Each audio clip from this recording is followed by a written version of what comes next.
Oke, selamat malam teman-teman semua. Kita ketemu lagi di pertemuan Beta Talks malam ini, tanggal 5 Desember 2020. Malam ini kita topiknya tentang NASA dan searching for technosignature. Jadi apa itu technosignature? Technosignature itu pertama kali dipopulerkan istilah ini oleh seorang astronom namanya Jill Tarter sebagai penggantian nama dari SETI, Search for Extraterrestrial Intelligence. Jadi dari zaman dulu pencarian kehidupan di alam semesta itu memang sudah jadi prioritas para astronom dan para ilmuwan NASA. Metode teknosignature ini juga melengkapi metode lain yang dikenal dengan nama biosignature. Cuma uh, perkembangannya teknosignature ini menjadi kurang terkenal, kurang populer karena uh, di alasan utamanya adalah karena dibilangnya kurang ilmiah dibanding dengan teknik biosignature. Nah, bagaimana sebenarnya apa itu teknosignature dan bagaimana perkembangannya? Mari kita dengarkan diskusi pada malam hari ini dipimpin oleh Mas Nugi. Silakan Mas Nugi. Ya, terima kasih. Selamat malam semuanya. Pada malam ini saya akan berusaha membawakan mengenai materi teknosignature. Ini saya share screen dulu.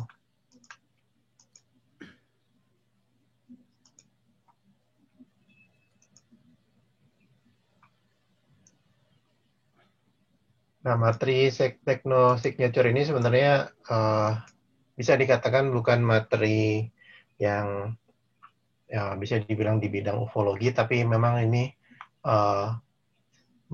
menyangkut tentang apakah ada peradaban di luar sana ya. Jadi ini lebih ke arah materi di bidang astronomi ya. Jadi sebenarnya mungkin nanti kalau Kang Ferry datang bisa ikutan diskusi karena saya background-nya bukan astronomi. Jadi ini mungkin kalau dari saya lebih ke arah pengetahuan umum. Nah, technosignature itu sendiri pernah diadakan workshopnya oleh NASA itu tanggal 26 sampai 28 September tahun 2018. Intinya sih persiapan untuk melakukan pencarian teknosignature ya. Jadi ini sebenarnya hasilnya belum kelihatan. Ini memang baru tahap persiapan ya, persiapan. Tadinya kan NASA itu mencari biosignature kan. Biosignature itu lebih sulit ya untuk ditemukan katanya. Kalau teknosignature harusnya lebih mudah gitu kan. Ini kan teknologi kan. Kalau bio itu kan mungkin lebih kompleks lah analisanya. Nah, ini pembahasannya dibagi 5, introduction, current upper limit, state of the art, near term search, sama future opportunity. Nah, mengenai technosignature, apa sih technosignature itu? Nah, sesuai dengan katanya itu dari basis kata teknologi ya. Jadi kita mencari jejak-jejak teknologi ya. Jadi teknologi yang dicari seperti apa? Teknologi yang memodifikasi lingkungan ya. Jadi kita bisa mendeteksi di alam semesta sana apakah ada benda-benda yang dideteksi itu merupakan hasil dari modifikasi teknologi. Nah, karena ini sebenarnya juga sangat luas ya. Jadi seperti juga biosignature, teknosignature itu kan sangat luas. Kita nggak tahu di luar angkasa sana teknologinya seperti apa, peradaban di sana sudah punya teknologi atau belum gitu ya. Kalaupun sudah, kita nggak tahu seperti apa teknologinya. Nah, di sini di dalam workshop teknosignature dicoba dicari kira-kira apa sih yang kita bisa cari dengan belajar teknologi serta keterbatasan waktu yang kita punyai. Nah, apa itu technosignature? Mirip seperti biosignature ya. Kita mencari sebenarnya tanda-tanda keberadaan makhluk hidup ya, tapi melalui teknologi yang mereka ciptakan ya. Jadi kita percaya ada makhluk hidup di luar sana, dan makhluk hidup kita percaya ada yang intelijen. Nah, makhluk hidup yang intelijen itu kita percaya bisa menciptakan teknologi. Nah, teknologi itu yang kita akan deteksi. Seperti juga dengan biosignature yang dimodelkan dari dari kehidupan di bumi. Signature juga pastinya kita akan modelkan dari teknologi di bumi ya. Mungkin nanti di luar angkasa sana mungkin beda gitu ya. Tapi karena kita memang tahunya ada yang ada di bumi, modelkan dulu dengan yang kita tahu. Tapi tidak seperti biosignature. Technosignature itu melibatkan ya benda-benda yang bisa bercahaya dengan sendiri atau namanya self-luminous ya. Kemudian kemampuan memanipulasi energi ya dari sumber-sumber alam, karena kita percaya teknologi di luar sana yang mungkin oleh peradaban selain manusia itu mampu membuat atau memanipulasi energi ya supaya mengeluarkan cahaya. Nah, sini ada pertanyaan waktu di waktu itu, teknosignature seperti apa yang bisa kita cari ya dengan kondisi kita saat ini di bumi, di planet bumi. Jadi apa sih yang jadi pertimbangan ya? Kita asumsinya kita nggak punya resource yang tidak terbatas. Ya, resource kita pasti terbatas ya. Nah, yang pertama-tama kita lihat dulu ya pencarian mana yang bisa dilakukan sekarang ya. Search can be done now ya.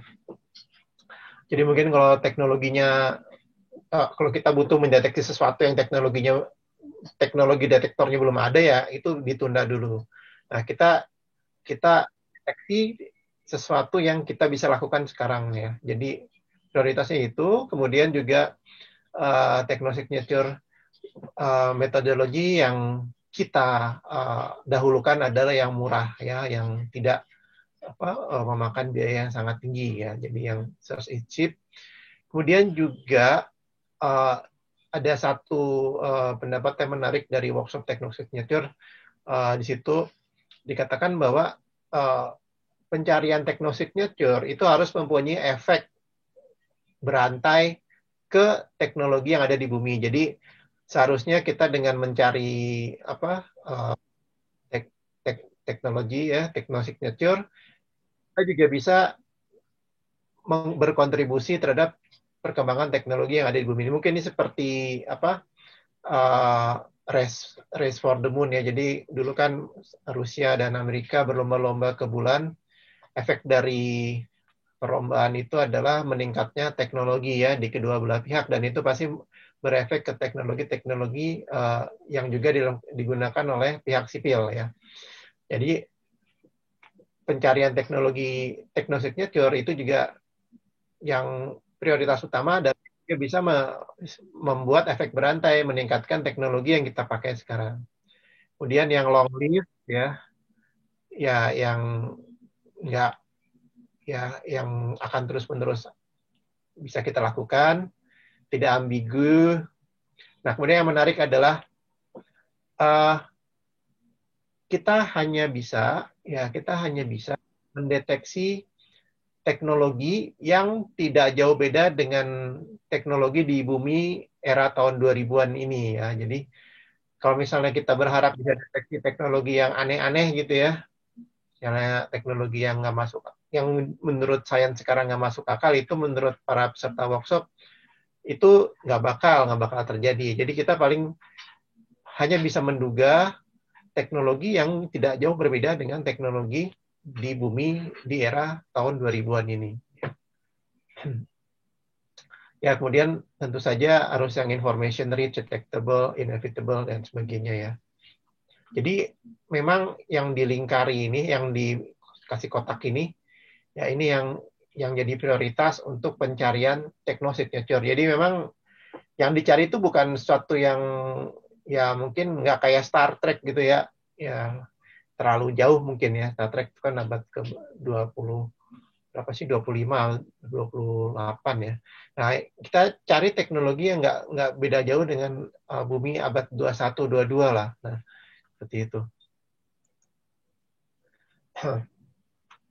Ya, jadi ini tadi ya, singkatan yang tadi yang dilihat itu adalah time-nya, cost, kemudian efeknya, ya, apakah bisa digunakan ya oleh teknologi yang lain yang ada di bumi ya. Jadi menariknya di sini ada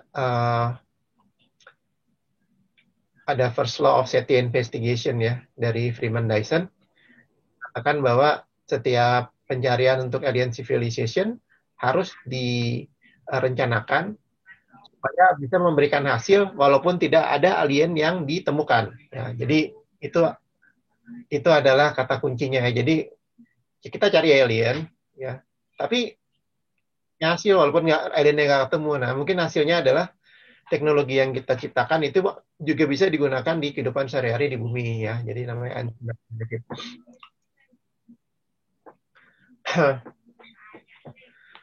Nah, kemudian ya ini ya duration dari techno signature existence. Ya kita nggak bisa mencari sesuatu yang durasinya sangat lama ya. Jadi kita mungkin cari sesuatu yang durasinya singkat ya. Dan mungkin juga kita cari sesuatu yang selalu ada. Jadi sih kalau kita mau deteksi propulsi dari pesawat antar bintang yang digunakan oleh peradaban di luar bumi, itu kan pasti waktu mereka burst-nya kan, waktu travelnya. Jadi itu kita nggak mungkin kayak deteksi itu. Jadi yang kita cari bukan itu. Kita nggak mendeteksi pesawat-pesawat yang luar angkasa ya, yang sedang travel terus kita coba deteksi itu tidak mungkin ya. Itu yang kita deteksi paling yang sesuatu yang selalu ada, misalnya beacon ya, sesuatu yang mengeluarkan terus menerus, kemudian waste heat ya, polusi panas, kemudian atmospheric pollutant, polusi di atmosfer dan sebagainya ya. Kemudian ambiguitas dari technosignature itu juga kita harus perhatikan karena ada technosignature yang bisa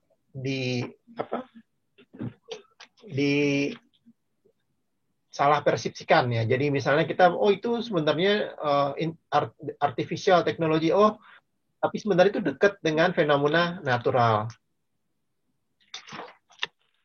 Misalnya waste heat ya, sampah panas, polusi panas dari sebuah teknologi itu bisa aja sama dengan signature dari astrophysical dust ya. Jadi ini susah untuk dibedakan ya. Nah, di lain pihak narrowband radio emission ya itu nggak mungkin punya sumber natural. Jadi kita cari sesuatu yang benar-benar tidak ambigu ya. Ya kalau narrowband radio emission itu nggak mungkin natural, ya udah kita fokus di situ mungkin ya. Kemudian degree of extrapolation itu tidak terlalu jauh ya dari teknologi yang ada di bumi yang kita cari. Ya, ya seperti laser, ya radio signal itu di bumi kita udah ada, jadi kita bisa deteksi gitu.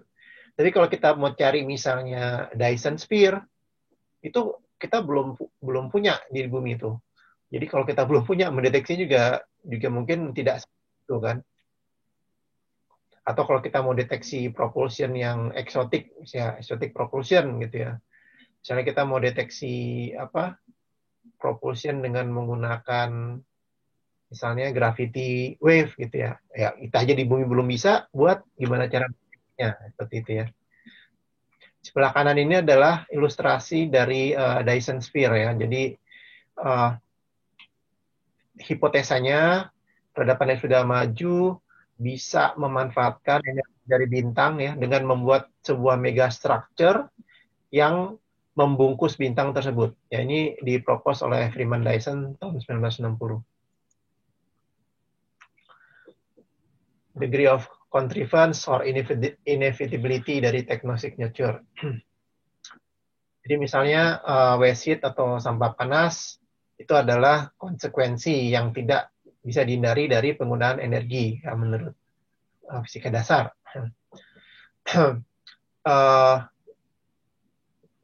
Decision untuk send transmission atau particular communication itu biasanya tidak bisa diprediksi ya. Ya ekstraterestrial itu pasti punya motivasi atau teknologi tertentu untuk bisa berkomunikasi. Jadi yang lebih masuk akal memang pakai kita mendeteksi waste heat ya dibandingkan mendeteksi particular communication channel. Degree of detectability ya tentu saja the utility of positive detection.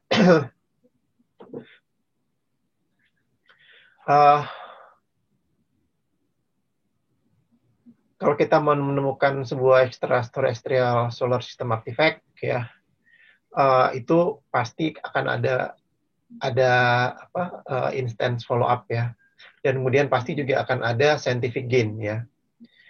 Nah, jadi itu yang mungkin lebih diutamakan ya. Jadi bandingkan kalau cuma kita ada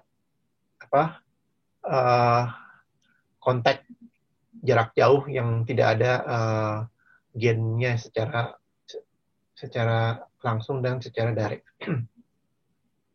Nah, karena ini adalah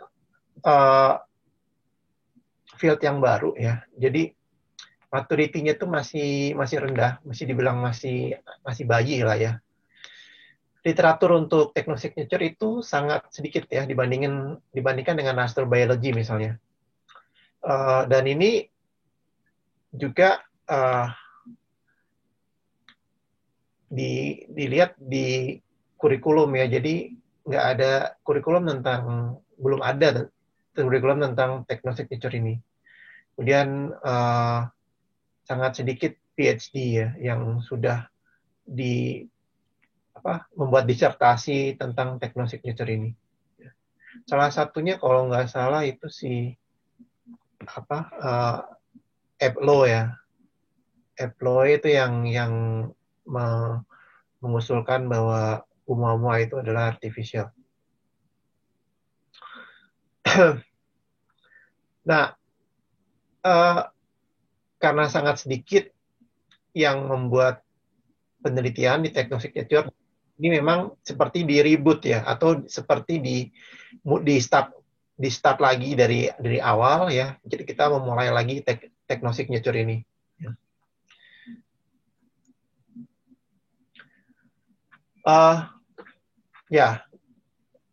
Technosignature ini mempunyai potensi untuk memotivasi pencarian sains secara sains, terutama dalam hal ini karena yang menjadi promotornya NASA menjadikan motivasi bagi NASA untuk melakukan eksplorasi, ya, membuat misi-misi dan sebagainya. Nah, ya ini tentu saja juga NASA juga menjadi mempunyai science goal ya, kalau bisa dikembangkan technosignature ini dan diintegrasikan ke misi-misi NASA. Karena selama ini kan misi-misi NASA itu bukan cari technosignature ya, masih by signature. Nah, ada beberapa limit sebenarnya dari technosignature, ini rada teknis ya, mungkin nanti saya akan cepat aja. Ya, ini the best upper limit itu bisa kuantitatif dan rigorous. Rigorous itu berarti sudah dievaluasi secara detail. Ya, misalnya eksperimen untuk search sinyal dengan little background noise itu pasti lebih bersih dibandingkan yang mesti mengestimasi background noise. Ya contohnya untuk pencarian technosignature di bidang radio ya. Ini seperti mencari jarum di dalam jerami kosmik. For needles in the cosmic haystack. Ya, ada beberapa cara ya. Antara lain melibatkan komponen power level, transmitter, transmission central frequency, distance position, transmission bandwidth, time of transmission, repetition rate, polarization of the transmission, modulation scheme of the transmission. Ini sekilas ilustrasinya, upper limitnya, ya. Jadi kalau kita lihat yang garis grey ini, ya, ini menandakan semacam batasannya, ya. Yang di atas ini kotak-kotak segitiga. Yang di atas ini adalah hasil penelitian, ya. Sebenarnya hasil penelitian yang bergerak di bidang SETI, Search for Extraterrestrial. Nah, kemudian ada satu garis yang bisa kita tarik, ya. Jadi ini adalah area limit, ya, area limit yang bisa dilakukan untuk pencarian signature di bidang radio. Ya. Terus yang kan ada continuous wave radio, ada pulse radio, ya. Kalau continuous wave radio, pencariannya itu mengidentifikasi artificial nature dari signal dengan melihat frekuensi modulation atau bandwidth. Ya. Nah, kalau pulse itu bisa dikompres, ya, sinyalnya, terus dikirim lewat pulse. Ada banyak studi untuk fast transient radio sky searching, antara lain gamma reverse, flashstar, pulsar, giant pulse, dan sebagainya. Nah, ini ada beberapa yang sudah pernah diteliti, ya. Jadi ini untuk pulse radio search ada banyak, sudah ada dari macam-macam teleskop, Winslow, Arecibo, Moster, Parkes, Arecibo, ya. Dan ini adalah beberapa parameter-parameternya. Mungkin nanti Kang Ferry bisa menjelaskan di bagian yang ini. Kemudian selain itu juga pencarian selain di continuous wave radio juga pulse radio, dan juga di optical, ya, near infrared laser search.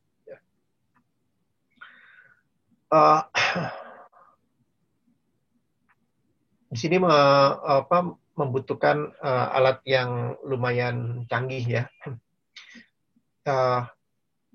Yang dicari biasanya pulse di time domain atau continuous laser emission, ya.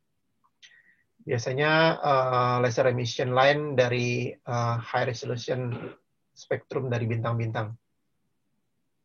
Ini contoh, ya, beberapa infrared laser search, ya. Ada banyak ini. Ada yang dari 350 sampai 700 nanometer, 400-800 nanometer, 0,9 sampai 1,75 mikrometer, 360 sampai 800 nanometer.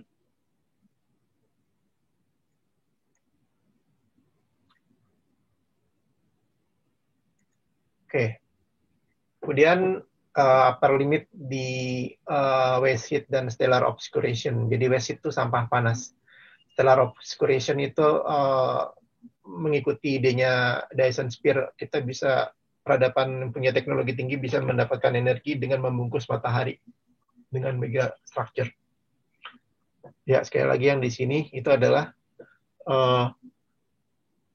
ilustrasi mega structure Dyson Sphere. Ya. Ini sebenarnya idenya sama kayak ide radio emission yang, ya, kan dari dulu kita mencoba mencari radio emission dari extraterrestrial technology. Sebenarnya tahun 1960 Dyson itu mengusulkan bahwa kita bisa melakukan pencarian di mid infrared spektrum, ya, untuk mendeteksi reproses starlight yang mungkin adalah hasil dari teknologi ya, yang membungkus sebuah bintang. Ya. Jadi di sini hipotesanya teknologi yang membungkus sebuah bintang itu bisa menghasilkan energi lain ya, yang bisa digunakan dimanipulasi oleh peradaban yang maju ya, sangat maju. Sebenarnya menarik sih kalau kita pernah baca apa saksiannya Boriska itu, kalau ada yang pernah baca Boriska yang katanya pernah tinggal di Mars ya, mungkin entah past life atau memori ya. Ya dibilang dia pernah mencoba kan dibilang matahari di zamannya dia udah mau padam, terus dia mencoba membuat matahari di Jupiter ya. Konsepnya sih mirip mungkin ya. Tapi kalau itu kan membuat matahari, kalau ini memanfaatkan energi matahari ya untuk kepentingan peradaban itu sendiri. Ya, ini ada perhitungan. Saya skip aja ya.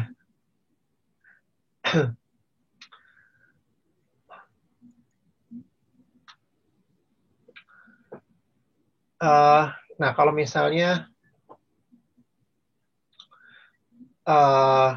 ada mega structure ya yang mengorbit di suatu orbit dari bintangnya, seharusnya itu bisa dideteksi ya teknosignature-nya. Ya, seperti juga kita mendeteksi planet-planet ya. Nah, ini kita juga bisa lakukan teknik yang sama ya. Jadi teknik mendeteksi megastructure itu mungkin mirip dengan teknik mendeteksi eksoplanet ya. Ini tapi belum pernah dilakukan. Yang kita lakukan adalah biasanya mendeteksi eksoplanet. Nah, di sini diarahkan gimana caranya sekarang kita mendeteksi megastructure. Jadi idenya adalah peradaban yang udah maju bisa membuat megastructure yang mungkin bisa sebesar bulan, bisa sebesar planet.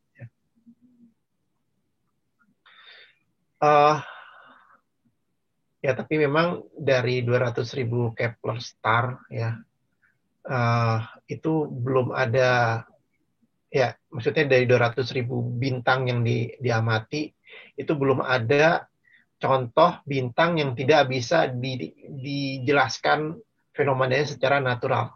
Ya. Jadi ini baru hipotesa ya. Jadi kita belum menemukan itu ya, megastructure itu. Dulu pernah ada Tabitha Star, tapi juga itu kayaknya false alarm ya. Ya ini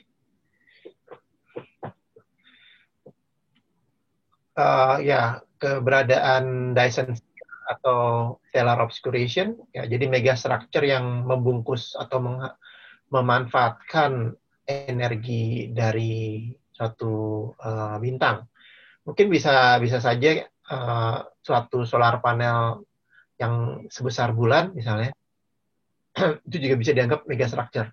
Nggak mesti Dyson Sphere yang mungkin sebesar matahari. Ini sudah pernah dilakukan semacam riset literatur ya oleh Jukaku dan Nishimura. Tapi ya sayang sekali mereka tidak menemukan bukti-bukti keberadaan Dyson Sphere di antara 545 bintang yang mirip matahari. Jadi memang belum ada, gitu ya. Entah estimasinya atau hipotesanya si Dyson itu salah, ya, atau memang kita belum bisa mendeteksi. Kemudian juga ada beberapa penelitian yang mungkin bisa kita ambil dari galaksi lain ya. Sudah pernah ada yang meneliti ya,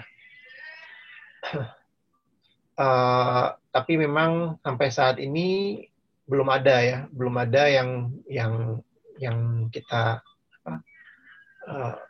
bukti-bukti yang kita temukan.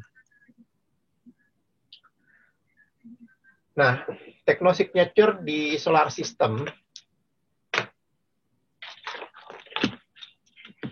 itu disebutkan bisa datang dari yang namanya free floating probe atau structure. Ini sebenarnya terilhami dari Oumuamua ya. Jadi dihipotesakan bahwa ada interplanetary probe.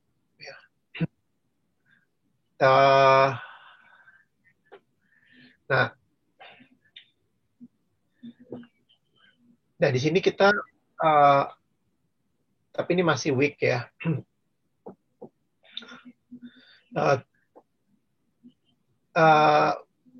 Walaupun ada klaim dari Lowell atau yang lainnya, itu di bulan, di Mars itu belum ada bukti. Ya di sini kan dari papernya NASA disebutkan belum ada bukti keberadaan kota-kota ya atau teknologi lain yang skalanya tuh kilometer.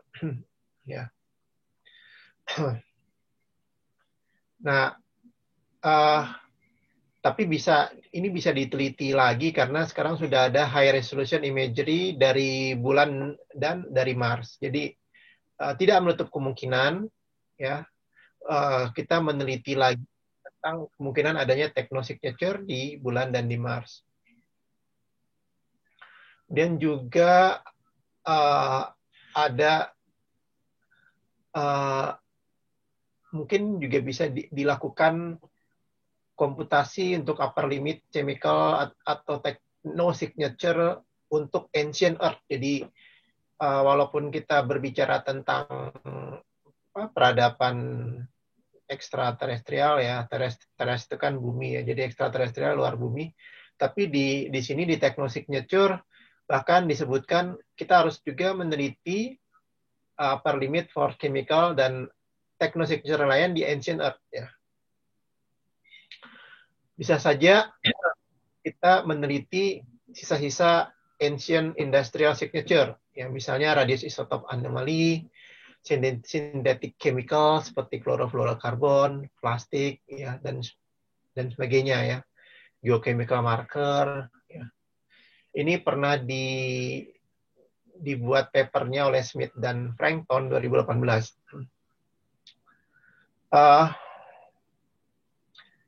Nah, untuk interstellar object yang transit ke solar system kita, upper limit yang paling baik mungkin adalah meneliti interstellar asteroid. Di sini disebutkan Oumuamua. Ya. Walaupun sebenarnya Oumuamua bukan asteroid ya. Itu interstellar object kategorinya.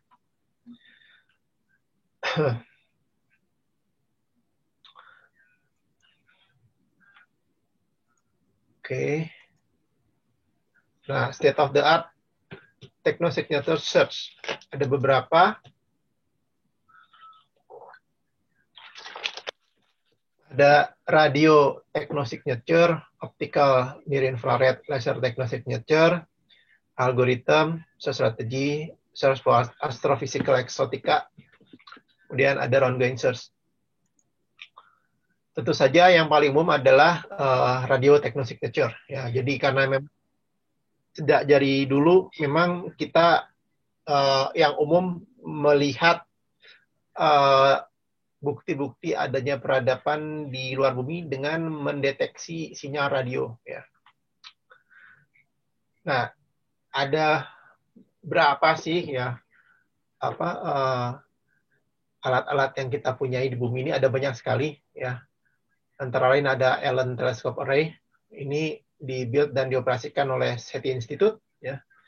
SETI Institute sendiri memang sekarang sudah banyak ya penelitinya, ada 100 PhD. Ya. Ada sekitar 100 PhD yang bekerja di SETI. Ini ada Robert C. Byrd Green Bank Telescope, 64M Parkes Telescope di Australia, 300 meter Arecibo Telescope. Semua kemarin ada berita yang mengejutkan, katanya ini rusak ya, Arecibo Teleskopnya. Kemudian Very Large Array, Murchison Wide Field Array, Low Frequency Array, LOFAR, ini ada di Eropa. Kemudian beberapa European Radio Telescope ya, yang juga biasa digunakan oleh SETI ya. Itu yang 64 meter. Kemudian Sardinia Radio Teleskop. Oke, kemudian ada yang namanya Serendip ya, Search for Extraterrestrial Radio Emission from Nearby Developed Intelligent Population. Ini merupakan suatu program sebenarnya yang yang sebenarnya juga terkait sama SETI juga ya. Kemudian CASPER, Collaboration for Radio Astronomy Signal Processing in Electronic Search. Ini kolaborasi antar industri, industri dan universitas ya, untuk pencarian radio astronomi signal. Kemudian ada the Breakthrough Listen System. Ini juga sistem jaringan teknologi-teknologi radio astronomi yang juga terkait dengan SETI. Kemudian tentu saja ada SETI at Home ya. Mungkin udah ada pernah yang dulu sempat ikutan SETI at Home. Situ kita bisa berkontribusi ya, dengan mendownload softwarenya, ikutan memproses, kemudian kita upload. Ini udah ada, kalau nggak salah dulu sejak tahun 2000 saya pertama kali lihat SETI at Home sekitar tahun 2000. Ya, Serendip sendiri Search for Extraterrestrial Intelligence. Ya. Melalui Search for Extraterrestrial Radio Emission from Nearby Developed Intelligent Population. Nah, ini terkait juga dengan Berkeley SETI Research ya. Serendip menggunakan mainstream radio teleskop ya. Kemudian juga datanya juga nanti bisa diakses oleh astronom yang lain. Ini contoh, ini Serendip dari tahun 79 ya sampai tahun 2014. Ini channel width, ya, bandwidth-nya, sensitivity, sky coverage ya. CASPER, Collaboration for Radio Astronomy Signal Processing and Electronic Research. Ini kolaborasi yang mengikutkan korporasi, perusahaan, universitas, dan government partner. Ya. Dan didanai oleh government dan private atau corporate. Goal utama dari CASPER adalah untuk menyederhanakan. Ya. Menyederhanakan desain flow dari radio astronomy instrumentation. Kemudian Breakthrough Listen System, ini project untuk search for intelligent extraterrestrial communication in the universe. Jadi dia dapat pendanaan sekitar $100 juta. Ini dimulai Januari 2016. Ini salah satu komponen dari Yuri Milner Breakthrough Initiative Program. Ini based di Berkeley juga. Ya. Ini menggunakan Green Bank Observatory dan Parkes Observatory. Ini di sebelah kanan bawah contohnya ya. Target untuk proyek ini sekitar 1 juta bintang terdekat dan 100 pusat galaksi.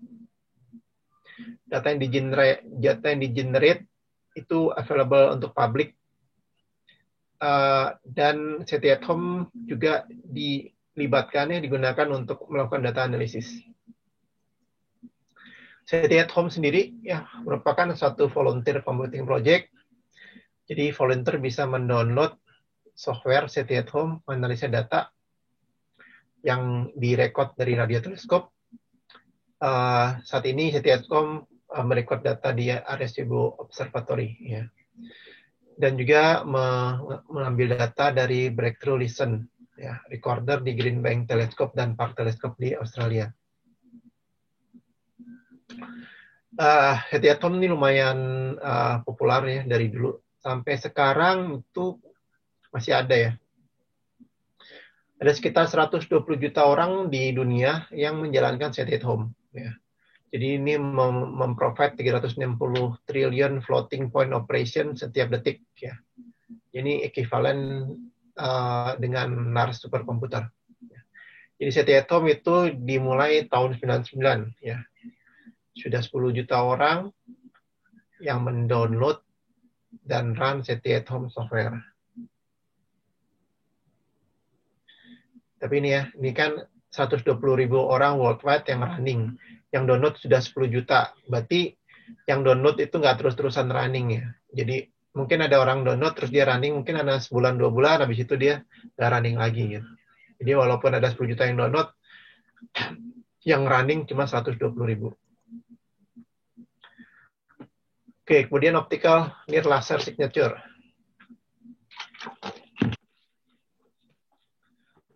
Ya, selain radio, kita juga punya laser. Karena itu pencarian teknologi signature juga melibatkan laser. Jadi kan yang dicari itu sesuatu yang juga kita punyai ya. Jadi kita punya radio, kita punya laser. Jadi kita juga cari laser. Kita mencari laser bisa mencari continuous wave laser atau pulse laser ya. Ada banyak proyeknya di sini ya. Ada ini bisa dilihat ada near infrared optical SETI, Niro SETI, Veritas, Harvard All-Sky Optical ya.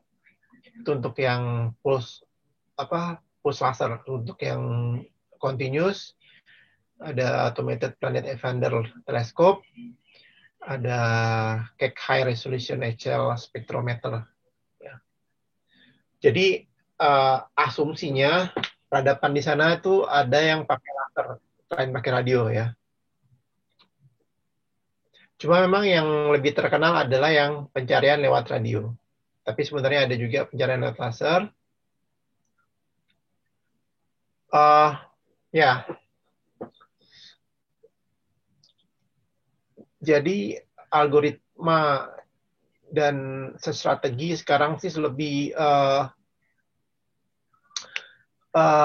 terpusat dengan adanya internet ya. Jadi semua hasil data yang ada itu bisa diproses sekarang dengan internet pakai cloud computing, pakai machine learning.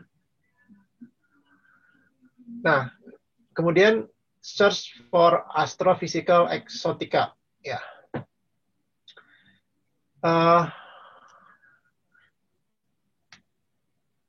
Ini adalah berasumsikan ya bahwa ada technosignature yang sangat sangat langka tapi eksis gitu ya. Yang kita bisa identifikasi ya. Jadi ada macam-macam. Misalnya di sini identifikasi anomalous transit ya. Terus ini exotica di time domain, All-Sky Photometric Survey. Ya, mungkin nanti Kang Ferry bisa menjelaskan lebih detail tentang ini ya. Ini merupakan teknik-teknik yang rada unik untuk mencari technosignature. Ini juga menggunakan machine learning ya. Mining light curve for technosignature.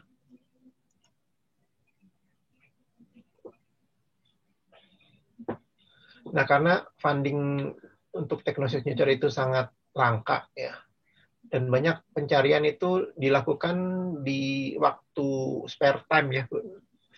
Jadi tidak ada formal structure ya. Contohnya misalnya yang dilakukan oleh Carrigan ya, yang menganalisa fotometrik dan spektroskopik data untuk mencari bukti Dyson Sphere.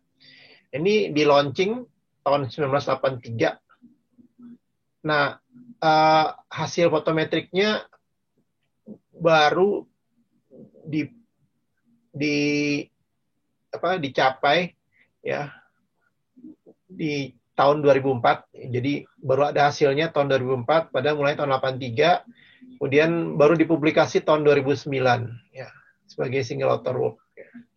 Ya, ada banyak sekali proyek-proyek yang seperti itu ya, yang berjalan dengan sangat lambat karena sporadis ya.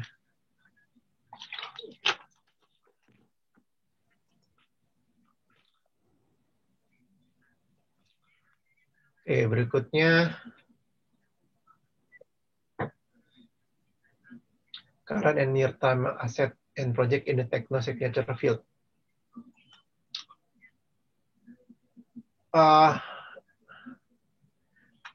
Secara prinsip techno-signature itu mencakup semua panjang gelombang di spektrum elektromagnet, dan dia juga include non-electromagnet communication. Jadi selain kita mencari techno signature yang berbasiskan electromagnet communication, kita juga harusnya mencari yang non-electromagnet communication. Itu termasuk neutrino, unique particle, potential gravitational wave signature. Saat ini techno-signature itu fokusnya ke radio wave ya, tentu saja. Ya. Karena limited resource sebenarnya sih. Tapi kalau misalnya resource-nya ada, ya itu harusnya bisa dikembangkan ke bidang-bidang yang lain ya, ke pendeteksian yang lain. Ini ada beberapa techno-signature capability di radio, ya, radio spektrum. Ada panjang gelombang milimeter, submilimeter, ya. Jadi ada macam-macam. Yang ini yang order 1 meter, 10 cm, 1 cm, ya, 140. Kemudian ini yang ultraviolet, ya, optical, infrared, wavelength. Jadi kalau yang belum tahu, infrared itu adalah yang di panjang gelombang yang lebih besar, frekuensi yang lebih kecil ya. Sorry. Ini frekuensi yang lebih kecil dibanding cahaya tampak, sedangkan kalau ultraviolet adalah frekuensi yang lebih besar dibandingkan spektrum cahaya tampak. Nah, ada banyak ya ultraviolet dan infrared search ya, ada banyak facility yang sudah beroperasi yang bisa digunakan untuk techno-signature. Ada 2 kategori sebenarnya bisa dibagi. Satu yang melihat langsung ke anomali,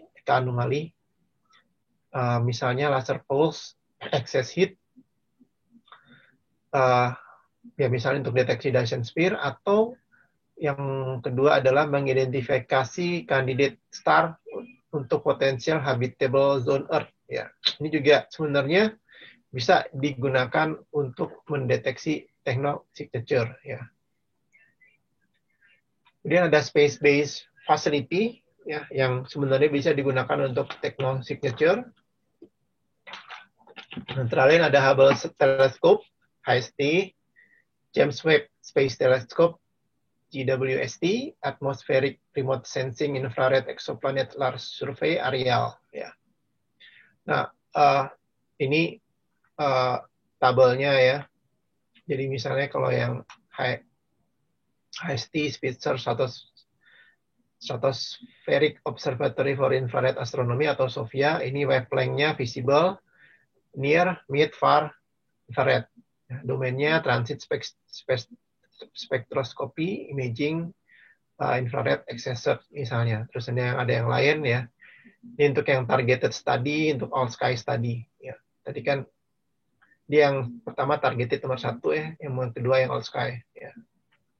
Jadi yang targeted itu yang mencari semacam excess heat, mencari Dyson sphere misalnya. Sedangkan yang all sky itu untuk mencari exoplanet. Ya. Jadi sebenarnya banyak ya space-based facility yang kita bisa gunakan untuk mencari techno-signature. Cuma memang ini belum semuanya itu digunakan untuk techno-signature. Makanya ini adalah inisiatif dari NASA yang mau launching program techno-signature. Karena selama ini kan yang dicari cuma biosignature. Kemudian untuk ground-based facility, ya sama juga dibagi dua untuk targeted study sama All-Sky ya. Jadi kalau All-Sky itu yang biasanya untuk mencari exoplanet ya. Nah, ada banyak sekali di sini ya. Di wavelength-nya juga visible di near infrared untuk yang targeted study ya. Kemudian untuk yang ground base itu untuk wavelength-nya visible ya. Oke, solar system artifact and interloper.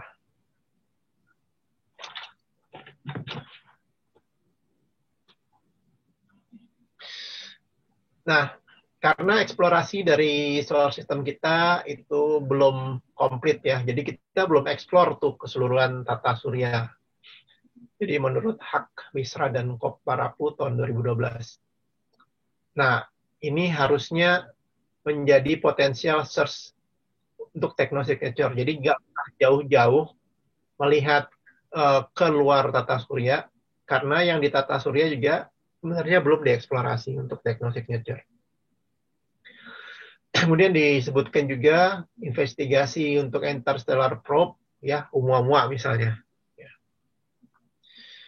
Nah, ini mungkin bisa dijadikan semacam momentum untuk pencarian interstellar probe seperti Oumuamua. Kalau misalnya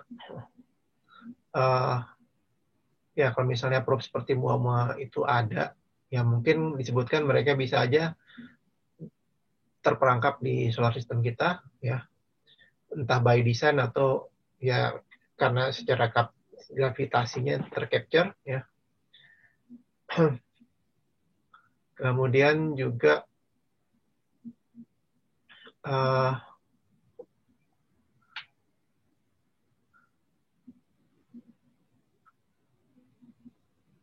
kita bisa juga kalau misalnya ada probe interstellar yang artificial, itu kita juga bisa mendeteksinya apakah mereka melakukan hard landing atau soft landing di permukaan solid, ya, entah itu di planet atau di bulan, di tata surya. Itu bisa diidentifikasi dengan menggunakan imaging atau radar measurement, ya, dari terestrial, planet, asteroid, atau bulan.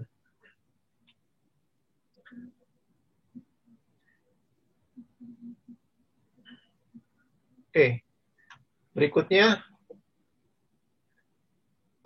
dengan argumen bahwa geological, paleontological, dan archaeological record dari bumi itu juga belum komplit. Maksudnya kita belum mengetahui semuanya, ya. Geological, paleontological, dan archaeological recordnya belum diketahui semuanya. Itu disebutkan bahwa mungkin sekali bumi menyimpan artefak technosignature. Jadi kita nggak usah cari jauh-jauh di luar bumi, di tata surya, di bumi dulu juga dicari, ya, mending seperti itulah istilahnya, ya. Nah, kemudian disebutkan walaupun ide ini ya tidak saintifik misalnya, ya, dan banyak dipengaruhi oleh cerita-cerita science fiction, ya. Tapi ini sebenarnya merupakan ide yang harus dieksplorasi, walaupun harus dengan sangat hati-hati. Maksudnya jangan sampai terjebak dengan cerita-cerita science fiction, ya. Jadi harus secara saintifik. Ya, kalau technosignature ditemukan di tata surya kita, itu ada kemungkinan originnya bukan dari bumi sistem bintang lain, ya. Jadi disebutkan bahwa kemungkinan kalau ada teknologi yang ditemukan di tata surya, itu kemungkinan, ya, bumi salah satu yang merupakan sumber teknologi itu, ya.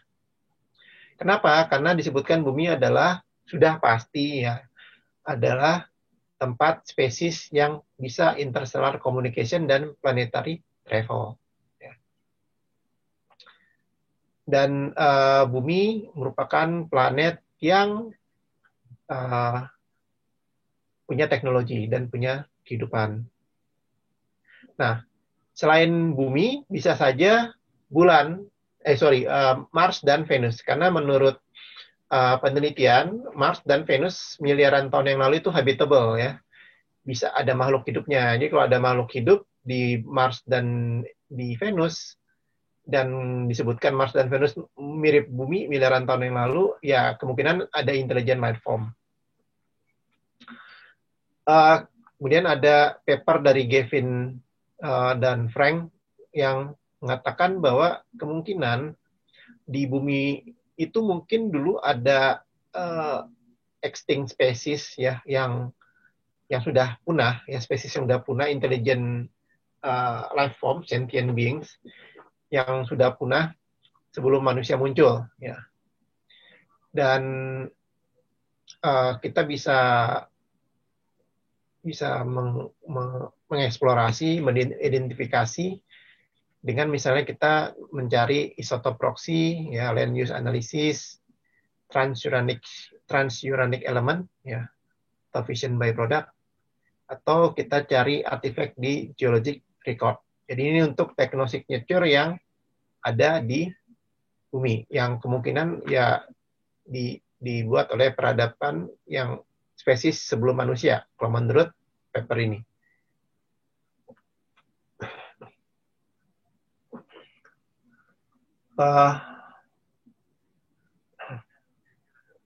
Nah, dengan membandingkan distribution dari intelligent dan technological life di bumi, ya, ini bisa punya kaitan dengan technosignature yang ada di galaksi, ya. Jadi kemungkinan ada banyak sekali ada peradaban yang ada di galaksi kita ini. Nah, untuk menganalisa hal yang sangat kompleks ini kemungkinan harus interdisiplin, bisa dari biologi, antropologi, paleontologi, planetary science, astronomi, geologi, arkeologi. Ya. Nah, sebenarnya yang paling kesulitan itu katanya arkeologi. Arkeologi itu kesulitan untuk menentukan yang mana yang merupakan artificial technology, yang mana yang merupakan hasil alam, ya. Nah, ini harus bisa dipecahkan problemnya, gimana mengidentifikasikan teknologi.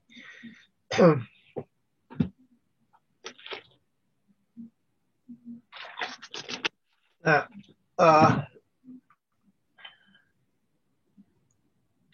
target list untuk technosignature research.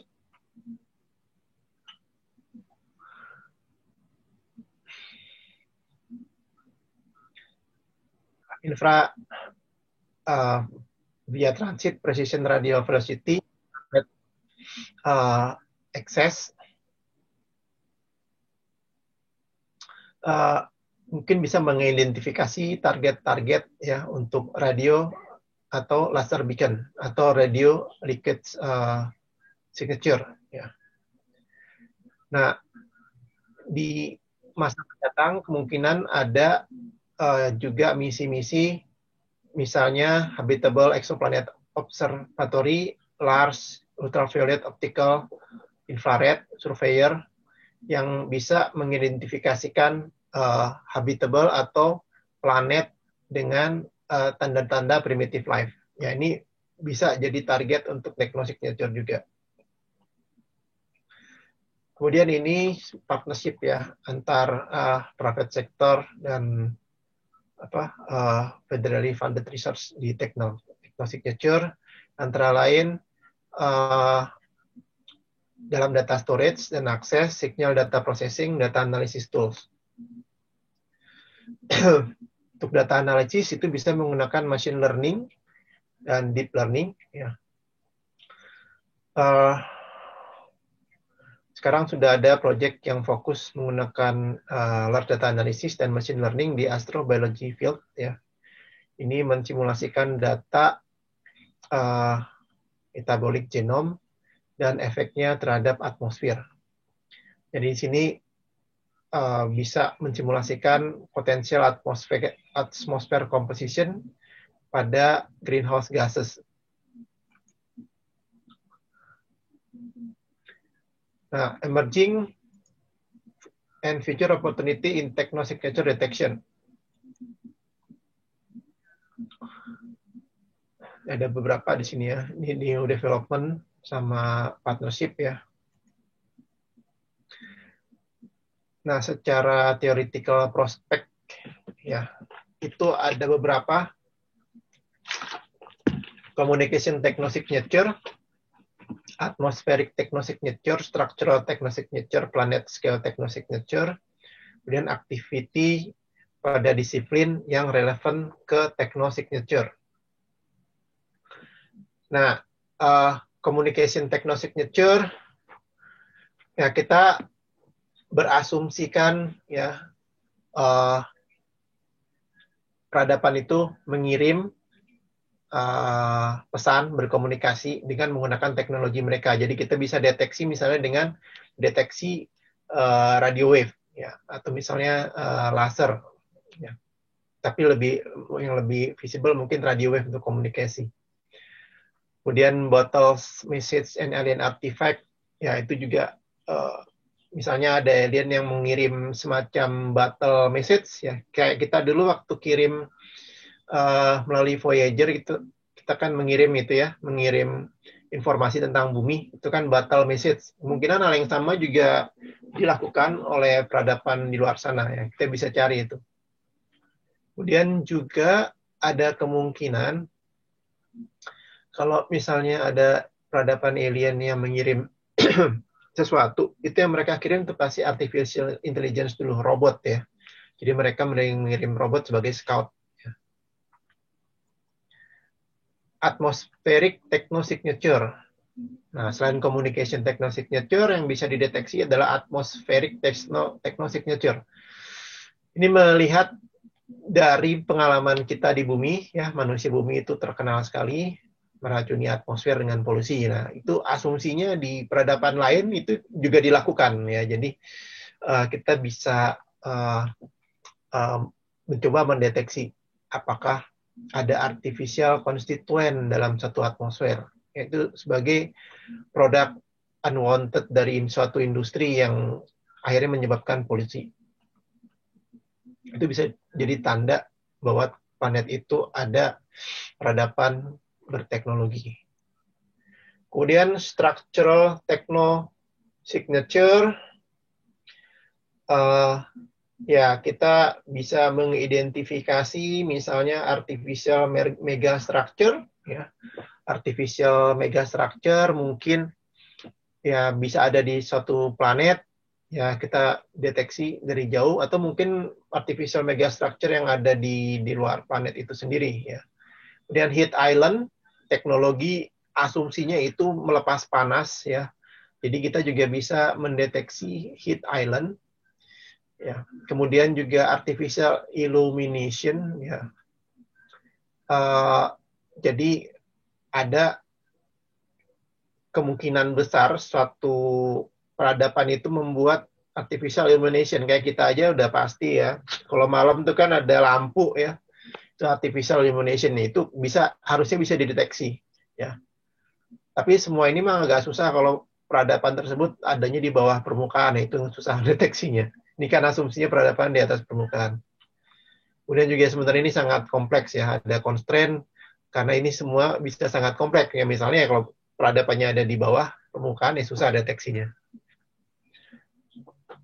Kemudian planet scale technosignature, misalnya energy dissipation ya sebagai technosignature, kemudian climate stability atau instability, efek dari civilization bisa saja ya di suatu planet yang ada peradaban jadi ya iklimnya nggak stabil ya, atau malah stabil. Jadi itu ada dua, bisa stabil sekali atau tidak stabil sama sekali.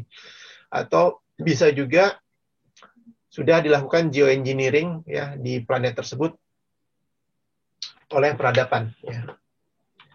manipulasi, misalnya manipulasi cuaca dan sebagainya.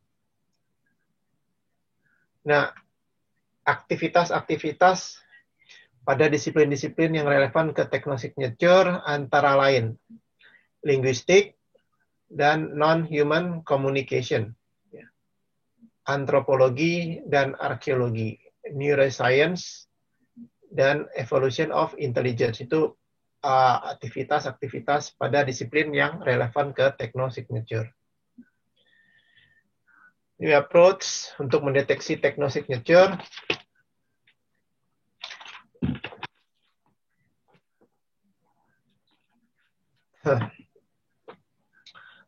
Ada banyak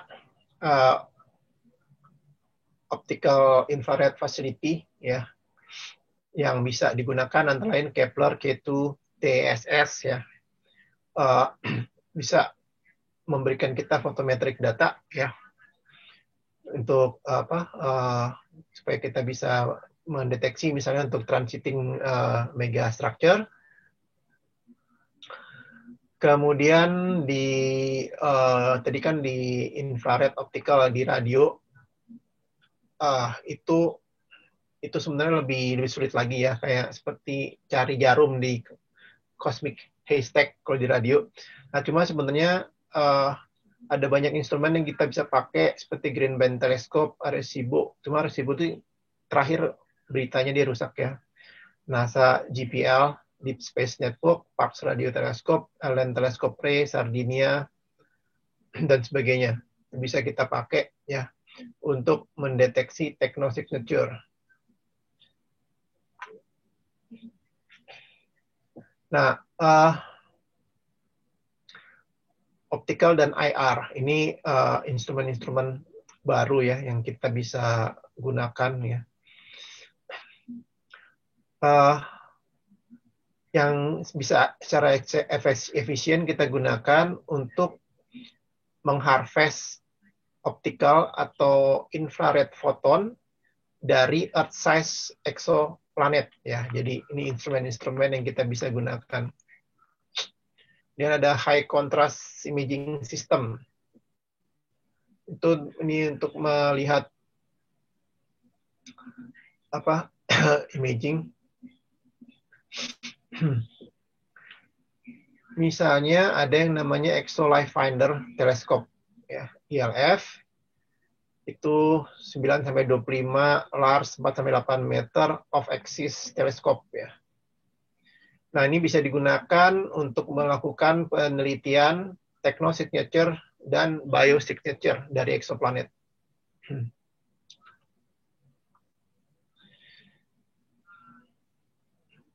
Nah, ini contoh ya. Contoh di sini kan ada nih. Ini bumi ya, Earth from near space. Ini kan foto bumi dari orbit bumi lah ya. Nah, ini contoh kalau misalnya peradaban di Alpha Centauri memakai Exolife Finder Telescope ELF dan mengcapture bumi. Ya, mereka melihatnya seperti ini. Ya, tentu saja ini harusnya bisa diperjelas dengan algoritma tertentu ya. Ya, seperti ini. Jadi ini pentingnya high contrast imaging system. Kemudian spektroskopi tentu saja bisa digunakan untuk mencari, ya sebenarnya kalau spektroskopi itu bukan spesifik untuk technosignature, dia biasanya untuk melihat exoplanetary atmosphere, tapi itu juga bisa sebenarnya digunakan untuk, karena kita tahu tadi atmosfer seperti apa yang kemungkinan ada peradaban majunya ya. Jadi ini bisa juga digunakan spektroskopi ya. Ini ada 2, time series photometry, time series polarimetry. Ini kalau mau baca nih ada di bukunya sini, saya nggak jelaskan terlalu panjang soalnya. Ini instrumen radio, ada multi-channel spectrometer, weight of field, machine learning, ring buffer, dan berbagai macam peralatan dan algoritma yang baru yang kita bisa gunakan untuk technosignature. Nah, yang menarik adalah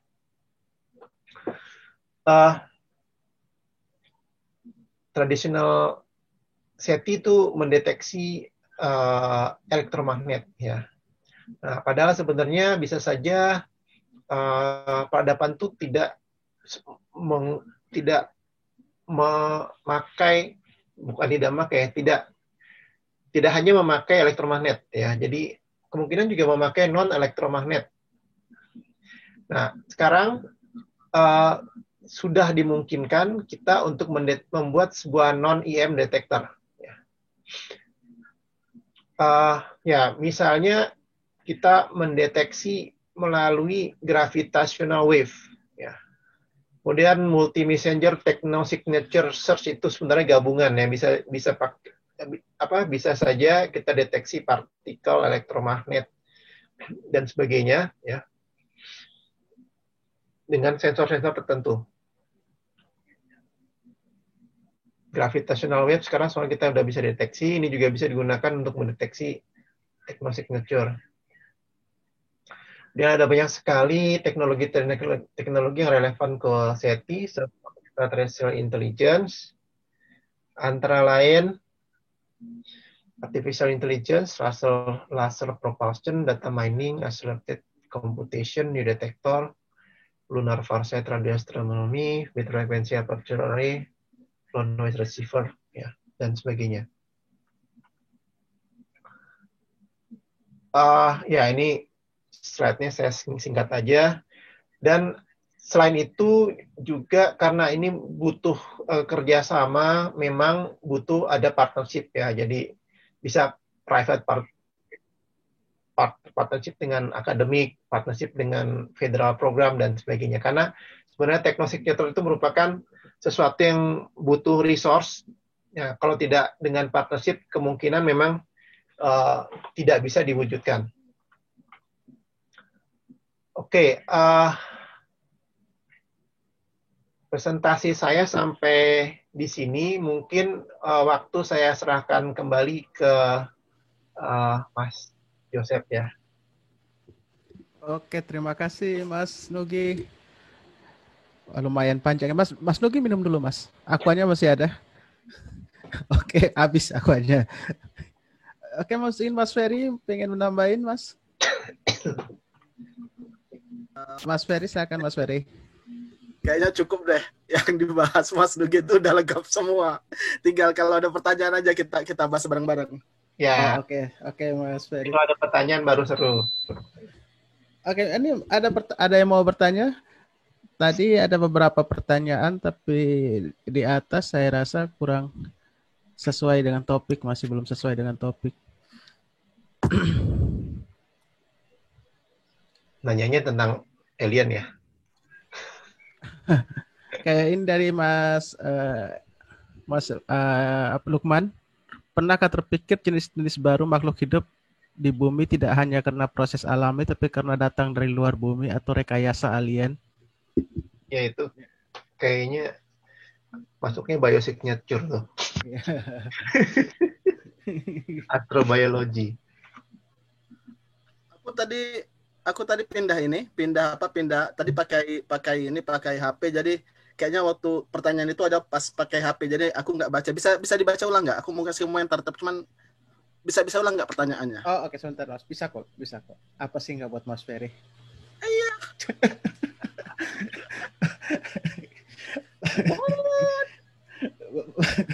Pernahkah terpikir jenis-jenis baru makhluk hidup di bumi tidak hanya karena proses alami, tetapi karena datang dari luar bumi atau rekayasa alien?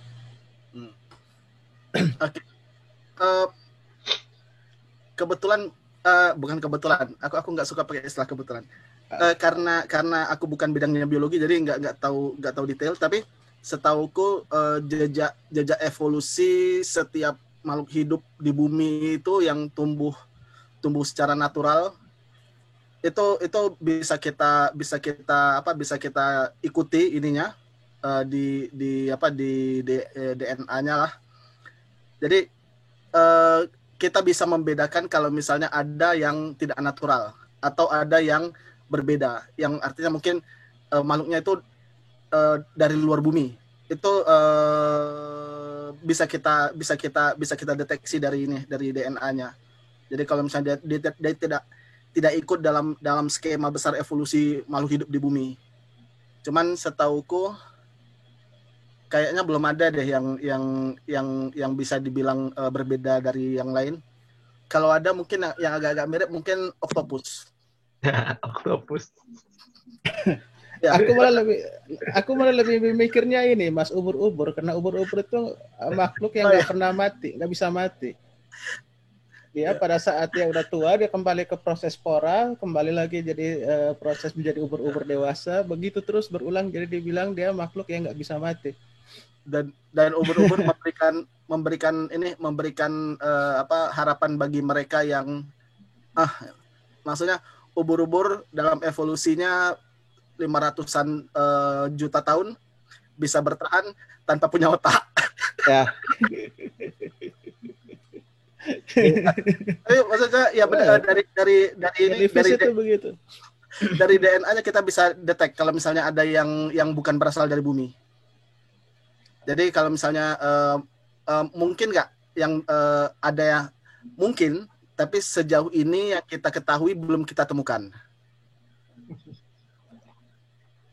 Oke, kalau misalnya Mas Ferry sendiri, aku dengar katanya percaya dengan panspermia.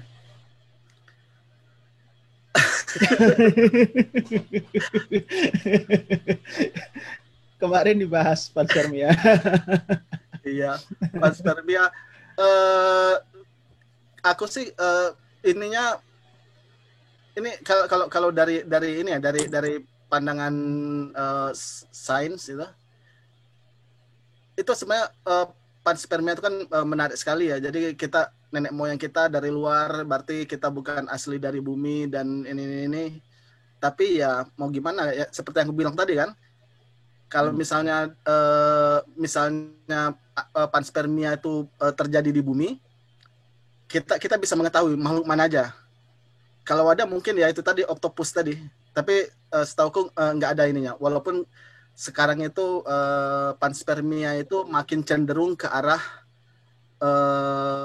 bisa terjadi. Jadi bukan sekedar kita bilang mengatakan bisa, tapi kita nggak tahu detail. Tapi dengan keberadaan pertukaran makhluk hidup, setidaknya dalam planet, dalam tata surya kita udah tahu pasti bumi dengan Mars itu bisa tukaran. Bisa jadi makhluk hidup tumbuh di Mars duluan. Dan semua makhluk hidup yang ada di bumi ini asalnya dari luar bumi bisa aja. Tapi kalau misalnya ya misalnya seperti itu, kalau ada yang lain datang belakangan itu dia akan punya apalah istilahnya ini sendirilah yang bisa kita bedakan dengan makhluk hidup bumi yang lain. Jadi ya menarik, tapi buktinya belum ada bukti bisa, tapi cenderung itu terjadi, kemungkinannya makin besar setelah kita mulai menemukan seperti Oumuamua dan kawan-kawan. Bukan dan kawan, karena baru ada satu yang lain. Baru ada satu yang sama. Oke. Kalau kawan-kawan berarti udah rame. Udah banyak kalau udah kawan-kawan. Oke, Mas Nugi atau Mas Ferry, ini ada pertanyaan dari Mas Irwan. Ini kan kata Mas Irwan, ini sepertinya baru bahas tentang alat atau metode yang dipakai. Tetapi mengenai hasil temuannya gimana? Apakah sudah pernah ada ditemukan dari hasil sedikit hasil positif lah dari metode tekno signature? Belum, mulai aja belum. Ini kan baru mau start kayaknya. Atau mungkin dari bahas yang dari SETI, semulai dari SETI yang zaman dulu sampai SETI at home. Aku bisa ini enggak ya? Bisa share ya? Bisa Mas, udah bisa share kok. Mau share apa Mas? Aku mau share ada satu screenshot dari apa? Mana? Oh yang ini. Oke. Nah. Oh ini ya. Mana tadi ya? Nah ini. Jadi memang kita banyak yang dibahas oleh Mas Nugi tadi, kayak misalnya Hubble atau Lufor atau yang lainnya itu belum diterbangkan. Kemudian banyak juga tadi yang potensi yang kalau mau ada yang melakukan silakan. Tapi karena pemakaian fasilitas itu kan ada prioritasnya sendiri, mungkin beda-beda ininya. Tapi kalau dari yang udah ada, misalnya IRAS ini udah lama banget, lupa tahun berapa ini, tahun 70-an apa ya? Lupa. Pokoknya udah lama banget. Ini infrared. Kemudian ada Kepler sendiri, misi Kepler ini udah selesai beberapa tahun yang lalu. Dan ini data-data yang available sekarang, yang sebagian besarnya kayaknya udah WISE ini masih nggak ya? Aku lupa ya. Jadi ketika data-data yang tersedia melimpah dari berbagai macam misi ini, ada yang mencari Dyson Sphere. Ya. Di IRAS kita bisa Dyson Sphere dan seperti yang dijelaskan oleh Mas Nugit tadi kan, ada ekses panas dari Dyson Sphere. Dari WISE juga ada yang mencoba mendeteksi Dyson Sphere. Dari Kepler, karena masalah transit tadi kan, Kepler kan pakai transit, dan Dyson Sphere itu kalau misalnya bukan berbentuk bola, tapi misalnya bukan kulit bola padat, tapi mungkin berupa detektor yang terpasang secara ini, Solar secara panel. Kayak solar panel. Jadi mungkin masih bisa dideteksi keberadaannya lewat transit, seperti Kepler mencari transit eksoplanet. SDSS ini bahkan kalau kita lihat di sini, dia mencari bukti peradaban Kardashev tipe 3 dan lain-lain. Kemudian kita lihat ini beberapa orang yang melakukannya, metodenya, Itu algoritmanya ya. Jadi bahkan ada yang menggunakan ini. Jadi kita ngajarin komputer cara mendeteksi sesuatu gitu. Jadi kalau misalnya gini, cari gini, nanti gini nanti yang kita cari adalah gini nanti yang ini adalah Dyson Sphere, misalnya kita ajarin seperti itu. Tapi kalau yang di sini kan yang dicari ini ya, jejak Kardashev tipe 3. Jadi ini pakai machine learning. Jadi database yang sangat banyak datanya itu kita bikinkan program dengan artificial intelligence lah itu, yang membaca data, mencari dengan karakteristik tertentu yang kita ajarkan apa yang harus dicari, bagaimana cara mendeteksinya dan lain-lain. Tapi yang di sini tidak spesifik secara eksplisit SETI. Yang eksplisit SETI itu yang di sini.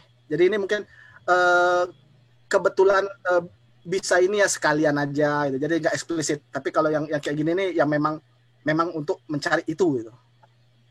Jadi hasilnya sampai saat ini setauku belum ada hasil positif deteksinya. Tapi kalau pencariannya itu udah dari data yang ini, apalagi nanti ditambah dengan beberapa seperti Hubble tadi yang dan lain-lain, itu ditambah lagi James Webb Space Telescope, itu akan makin seru nanti dalam beberapa tahun ke depan ini. James Webb pengganti Hubble Telescope itu akan diterbangkan Oktober 2021. Jadi kalau misalnya misi-misi yang data yang banyak ini kita mencari, kita mengidentifikasi, nanti James Webb itu yang akan meneliti objek yang sudah kita identifikasi tadi, deteksi benar nggak ada jejak kehidupan, benar nggak ada jejak kehidupan dari teknosfer mungkin, atau dari signature atau dari biosignature. Oke, terima kasih Mas Ferry. Tapi kalau ngomong soal SETI dan gini, mungkin banyak yang belum tahu juga mengenai yang wow sinyal. Mungkin Mas Ferry bisa bahas singgung sedikit mengenai wow sinyal. Sorry, apa? Wow sinyal? Wow. Oh, wow. Oke. Wow sinyal. Aku agak lupa, tapi seingatku wow sinyal itu kalau dari sudut pandang SETI mungkin tidak wow lagi sekarang. Sudah tidak wow lagi. Kalau dulu sempat wow banget kan? Ya, karena ada sesuatu sumber sinyal yang kuat dan terisolasi yang merupakan kandidat jejak peradaban lain. Tapi seingatku, aku lupa detailnya ya. Tapi seingatku itu bisa dijelaskan bisa dijelaskan dengan natural. Maksudnya tanpa harus ada Kontroversi di situ atau life. Ada teori-teori yang aneh di situ ya, kontroversial di situ nggak perlu ya. Enggak. Oke, Mas Adrian mungkin mau bertanya langsung. Mas Adrian, silakan Mas Adrian. Ya, mau nanya nih Mas Nugi. Kalau seumpama makhluk dari Alpha Centauri itu mungkin nggak bisa mengimplant manusia dari jauh, nggak harus datang ke bumi gitu. Ngambil blueprint manusia tuh dibawa ke Alpha Centauri, nggak harus datang. Itu mungkin nggak kalau gitu? Aku nggak ngerti pertanyaan nih. Jadi berat. Iya. Misalnya mau ngambil DNA manusia dari jarak jauh begitu. Oh, DNA. Maksudnya DNA. DNA ya. Dari jarak jauh. Iya, dari jauh, nggak harus datang ke bumi maksudnya, Mas. Nah, ini yang kayak gini nih, yang tadi udah dibicarain teknologi signature. Kita tuh dengan teknologi yang sekarang, kita tuh nggak bisa mendeteksi teknologi yang kelewat jauh gitu loh. Oh, ya kan? Ya. Jadi kita nggak bakalan tahu itu bisa atau enggak gitu kan, itu udah anggaplah kelewat jauh ya, udah ranah sci-fi lah, ranah science fiction gitu kan. Iya. Sedangkan kalau di teknologi signature tuh dia lebih fokus ke teknologi yang deket-deket ke teknologi tahun 2000-an, abad ke-21 gitu. Karena kalau udah terlalu canggih, kita juga nggak bisa validasi ini bener nggak bisa gitu. Ya jadi jawabannya bisa iya, bisa enggak gitu kan, 50-50. Wabu Mas ya? Iya. Wabu jadi. Oke ya, makasih Mas ya. Oke, Mas Ferry mungkin mau menambahkan. Soalnya kalau aku mikirnya sih enggak, karena begini, kalau kecepatannya kalau dari Alpha Centauri jaraknya berapa, Mas Adrian harus hitung dulu jaraknya berapa tahun cahaya. Dia ngambilnya misalnya dia pakai teknologi pakai cahaya sekalipun, nyampe ke sini matematika kalau nyampe ke sini apa, lalu tujuannya benar ke manusia apa enggak? Kalau kena di ayam gimana atau bebek? Wilayah ya, Bos. Itu sama dukun kalah tuh. Kalau dukun bisa langsung ini kan, detek kan.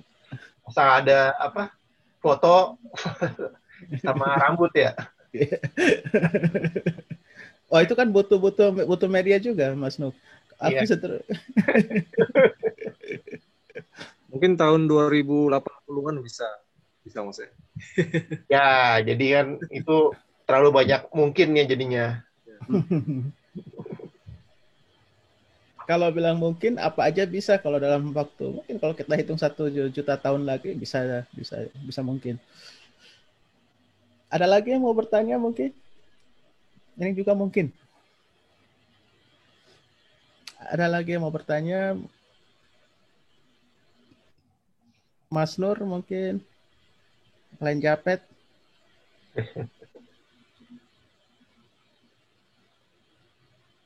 Nyimak aja Om. Oke, kalian Japet bahas mengenai frekuensi gimana, Mbak? Kalian Japet, coba. Silakan, kalian Japet. Nyimak aja Om. Oh, nyimak aja. Oke. Ini ada Mas Edi, hidupin mic, mau bertanya, Mas Edi Budayasa.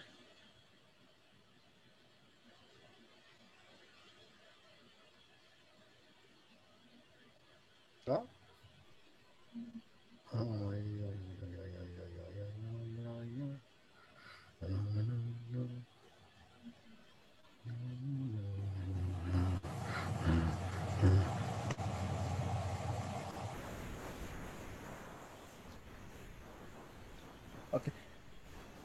Kalau misalnya nggak ada tanya, aku mau nanya Mas Ferry. Mungkin bisa dikasih perbandingan antara teknosignature dengan biosignature ini, possibility-nya gimana? Plus minus pros sama cons-nya gimana? Kalau kalau oke, kita lihat masing-masing lah ya. Oke. Kalau untuk yang apa techno signature itu kita punya data banyak yang lalu kita bisa yang seperti yang ku share tadi ininya, datanya tadi data dari apa, dari IRAS, dari Kepler, dari WISE dan lain-lain. Kita bisa ini. Kemudian nanti dengan apa James Webb itu ini kita akan bisa ini juga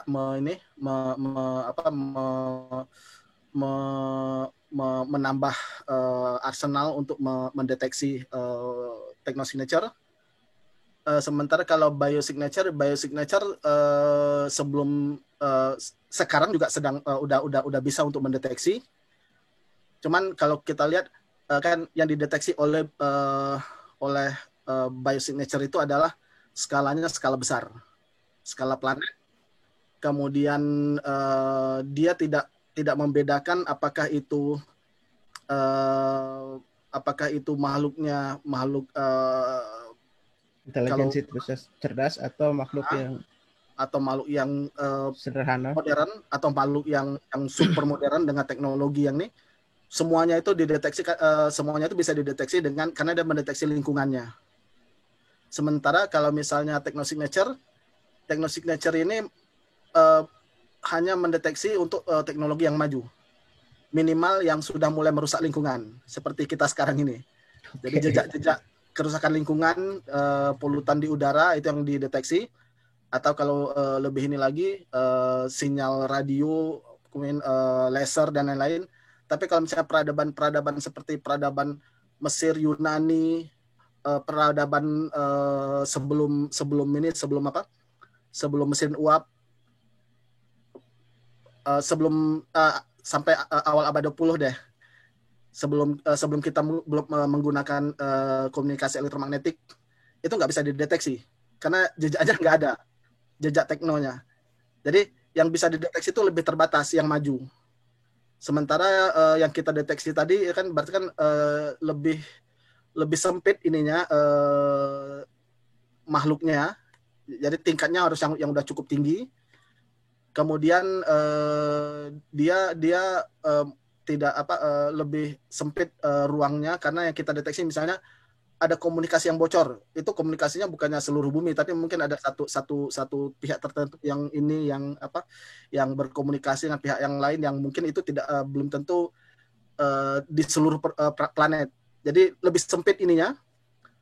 Tapi jadi kalau kita lihat dengan perbedaan-perbedaan seperti itu, mungkin agak 50-50. Cuman nanti jadi kita tinggal lihat aja nanti siapa yang duluan. Soalnya yang di ini yang biosignature sendiri sebenarnya kan teknologi yang jejak makhluk hidup yang dideteksi itu kan lebih banyak yang kita bisa bilang sekarang itu adalah yang untuk kehidupan yang seperti bumi. Walaupun tadi skalanya besar, itu mulai dari yang sederhana sampai yang paling maju bisa dideteksi karena dia planet dan ininya yang dideteksi. Tapi kan lebih ke arah makhluk hidup yang seperti bumi. Kalau yang tidak seperti bumi, ini kita masih agak-agak ini. Walaupun secara, kalau ingat yang seperti yang saya bahas waktu bicara tentang exoplanet kemarin, yang tesnya ke bumi itu ya, oleh Carl Sagan. Basicnya kita tahu, tapi yang bisa yang dilakukan sekarang ini adalah untuk mendeteksi yang mirip seperti bumi. Jadi dengan kalau kita tinggal di berbagai aspek dengan kekurangan dan kelebihan dari masing-masing tekno dan biosignature ini, saat ini mungkin masih kurang lebih seimbang. Tapi dalam waktu yang sangat dekat ini, ketika nanti James Webb itu udah mulai beroperasi, kemudian ditambah lagi beberapa yang lain, ini yang technosignature ini akan lebih cepat memungkinkan untuk memberikan hasil duluan dibandingkan dengan biosignature. Kalau menurutku seperti itu. Saya setuju dengan pendapat Mas Ferry itu, apalagi kayak mencari megastructure dan seperti itu. Oke. Ada yang mungkin yang ingin bertanya lagi ke Mas Ferry atau Mas Nugi? Iya, jadi kan seperti aku udah bilang tadi bahwa uh, kalau technosignature itu selalu melihat refleksinya ke teknologi di bumi gitu ya. Jadi kita mendeteksi teknologi yang nggak jauh-jauh beda dengan teknologi yang ada di bumi gitu ya. Nah kalau kita deteksi yang aneh-aneh, yang kayak science fiction gitu, itu kemungkinan besar kita nggak bisa validasi gitu. Karena terlalu jauh, kalaupun ada gitu kan. Jadi kita lihat refleksi di bumi ada apa? Ada radio, ada laser, terus ya udah kita deteksi aja itu gitu. Kalau terlalu aneh, kalau terlalu aneh AI-nya nanti anggap itu false detection. ya terlalu aneh secara logika nggak bakal bisa kita validasi gitu. Jadi ya seperti itu. Jadi nggak, ya kalau bisa possible, cuma ya 50-50, bisa iya bisa enggak. Dan ini memang inisiatifnya baru mau di launching ya. Kita berharap supaya ada hasilnya sih harusnya. Karena dulu kan nggak ada label technosignature gitu ya. Sekarang udah ada, harusnya bisa lebih banyak lah hasilnya. Dan kalau udah ada kerjasama di koordinasi gini harusnya lebih bagus harusnya gitu. Oke, Mas Nugi. Mas Dino, nggak ada pertanyaan Mas Dino?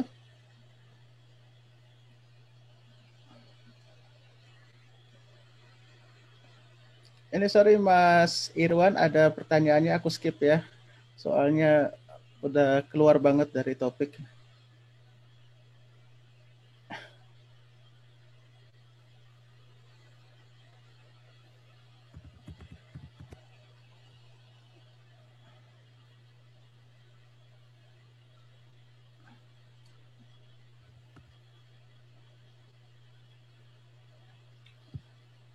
Ayo, atau kalau mau diskusi apa, ada pendapat misalnya kayak ini Mas Edi Budiasa kasih pendapat mungkin dalam teknologi advance semacam remote sensing satu saat bisa kayak di film Star Trek ya, spektrum respon material organiknya bisa jadi jawaban mungkin semuanya ada mungkin kemungkinannya sangat besar.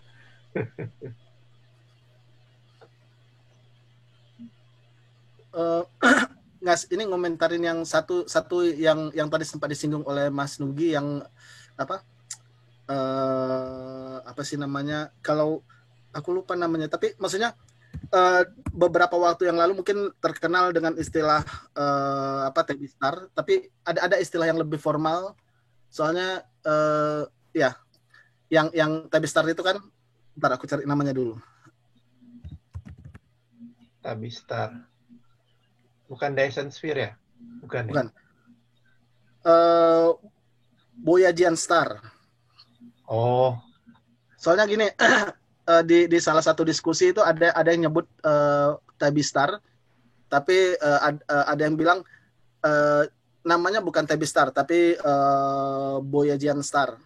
Soalnya Tebi itu nama depannya dan itu tidak sopan nyebut nama depan.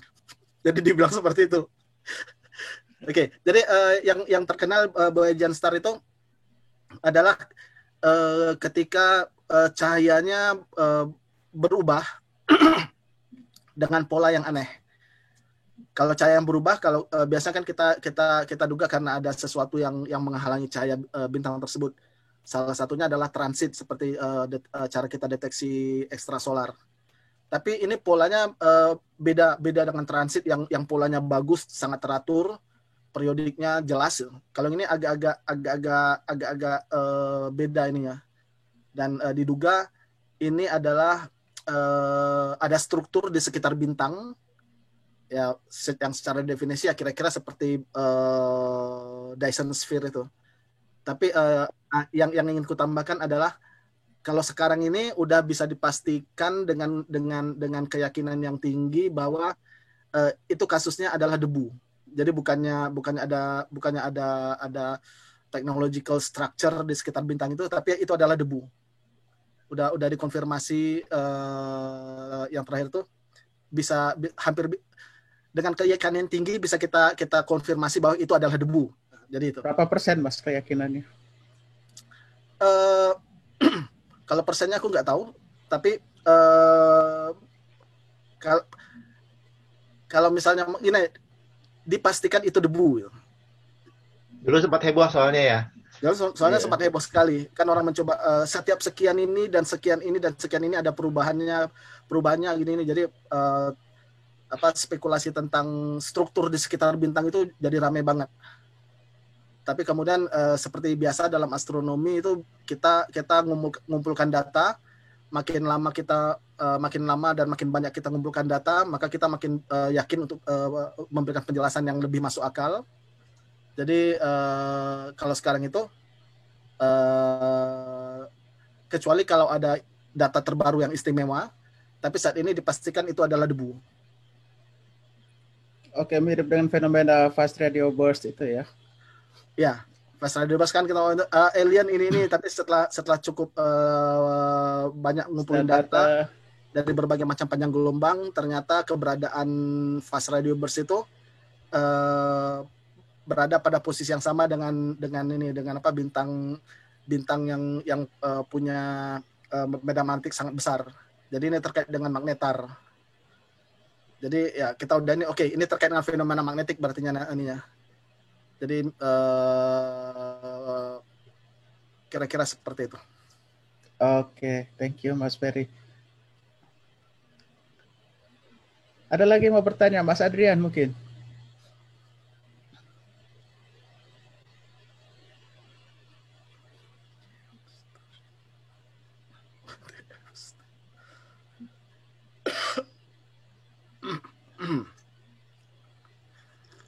Begitu bebas baru seru nanti. Kalau bebas baru banyak pertanyaan. Ya, kalau ini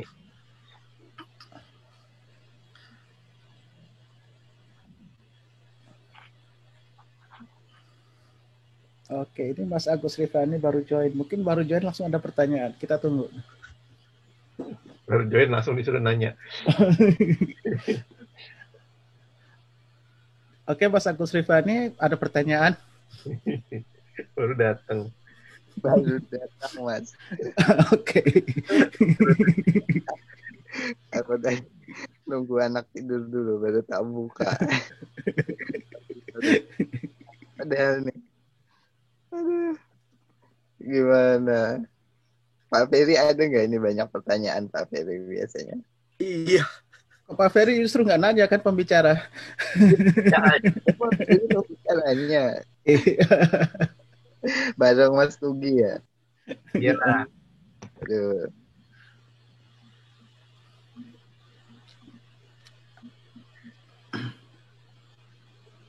Oke, ini dari Mas Reza, mungkin ke Mas Ferry. Debu itu maksudnya kayak penampakan video yang sempat heboh, yang dikira UFO banyak itu ya. Bisa diperjelas maksud debu itu, Mas Ferry? Itu es kristal ya? Debu maksudnya penampakan video yang sempat heboh, judulnya esteter. Itu kalau yang itu es kristal kayaknya tuh. Aku nggak tahu kalau yang kejadian 2010 apa 2012 ini nggak tahu aku. Kata gini, bintang-bintang terutama yang terutama yang masih muda itu di sekitar itu banyak debu. Debu-debu itu adalah sisa-sisa pembentukan sistem bintang tersebut. Jadi ada bintang yang di sekitar ekuatornya itu ininya dia punya seperti cincin piringan cincin dan bisa sangat extended, jadi banyak sekali, sehingga kalau misalnya relatif terhadap bintang tersebut kita ada di sekitar ekuatornya misalnya, maka bintang debu itu akan ini. Jadi bayangkan seperti ini, bayangin seperti Saturnus. Tapi kalau Saturnus itu kan cincinnya kan batu-batuan dan es. Tapi ini debu. Jadi kira-kira seperti itu. Atau bayangkan lebih mudah lagi, bayangkan seperti profile picture-nya Mas Dedi Susanto. Nggak kelihatan, Mas. Lihat profile picture-nya itu kan itu galaksi kayak gitu. Di galaksi di profile picture itu ada galaksi dan ada daerah-daerah yang hitam sekelilingnya kayak gitu. Jadi kalau misalnya itu adalah pas di depan kita, dia akan mengurangi cahaya bintang. Masalahnya kan biasanya gini, bintang itu bintang itu dari bumi, yang kita lihat adalah sebagai titik cahaya. Ya yang apa? Kita tidak bisa bilang misalnya yang ketutup adalah bagian atasnya atau bagian pinggirnya atau ke kirinya, itu susah sekali kalau bintangnya sangat jauh. Jadi yang bisa kita katakan adalah kita cuma tahu bahwa cahayanya berkurang. Tapi bagaimana pola cahayanya berkurang? Apakah pertama makin redup tapi lambat sampai akhirnya nanti paling redup, kemudian tiba-tiba terang, atau tiba-tiba redup kemudian terangnya lambat, atau seperti apa? Kemudian seberapa sering dia terang redupnya, seberapa lama dia redupnya, dan lain-lain. Pola-pola itu yang kita dapat deteksi dengan mudah dari bumi. Dan nanti kita bisa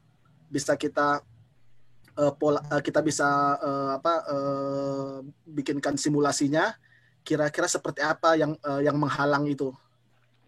Jadi kalau misalnya yang menghalang itu adalah planet sehingga cahaya bintangnya redup, tapi redupnya konstan, kemudian nanti satu waktu dia naik lagi, terang lagi, kemudian redup lagi konstan, kemudian terang lagi, dan jaraknya selalu sama, teratur dan lain-lain. Itu bisa kita ini kan itu adalah planet. Tapi kalau misalnya yang Tabby Star itu Boyajian Star itu polanya aneh. Jadi ini kenapa polanya tidak teratur seperti yang kita biasa lihat? Kenapa aneh? Ya karena itu ada struktur, katanya salah satu penjelasan yang coba menjelaskannya adalah ada megastruktur di sekitar bintang. Kebetulan megastruktur itu menghalang cahaya bintang, dan karena bentuknya itu tidak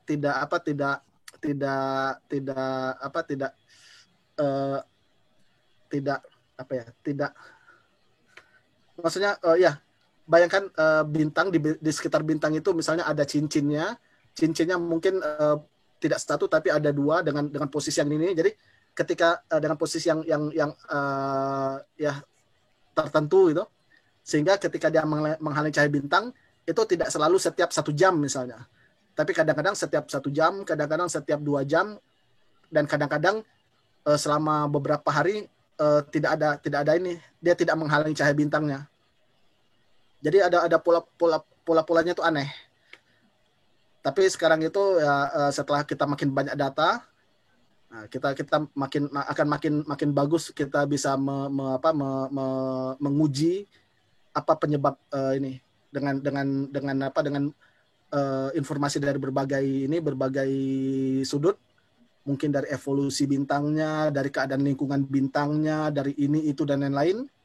Maka bisa dikatakan dengan cukup yakin bahwa itu adalah debu.